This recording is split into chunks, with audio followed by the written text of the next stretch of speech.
Football কি শুধুই মাঠের লড়াই, নাকি পর্দার আড়ালে চলে এক ভয়ঙ্কর ডার্টি গেম? রিয়াল মাদ্রিদ বস ফ্লোরেন্তিনো পেরেজ যেন একটা আগ্নেয়গিরির বিস্ফোরণ ঘটালেন। তার সরাসরি দাবি, বার্সেলোনার নেগ্রেইরা কেলেঙ্কারি ফুটবল ইতিহাসের নিকৃষ্টতম অপরাধ। মাঠের ফুটবল এখন রূপ নিয়েছে এক অন্ধকার ক্রাইম থ্রিলারে।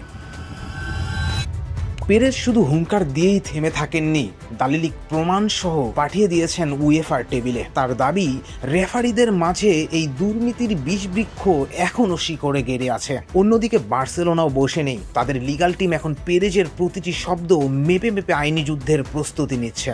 এল ক্লাসিকোর উত্তাপ এখন মাঠ ছাপিয়ে আদালতের অন্ধকার কক্ষে। কিন্তু কি এই নেগ্রেইরা কেলেঙ্কারি? অভিযোগটা ভয়ঙ্কর। 2001 থেকে 2018 সাল পর্যন্ত বার্সেলোনা স্প্যানিশ রেফারি কমিটির ভাইস প্রেসিডেন্ট হোসে মারিয়া নেগ্রেইরাকে প্রায় 73 লক্ষ ইউরো প্রদান করেছিল। রিয়াল মাদ্রিদের দাবি, এই বিশাল অঙ্কের টাকা ছিল স্রেফ ঘুষ, যাতে রেফারিদের প্রভাবিত করা যায়। বার্সার পাল্টা যুক্তি ছিল, তারা কেবল টেকনিক্যাল পরামর্শ চেয়েছিল। তাই বলে 73 লাখ ইউরোর পরামর্শ? প্রশ্নটা সেখানেই।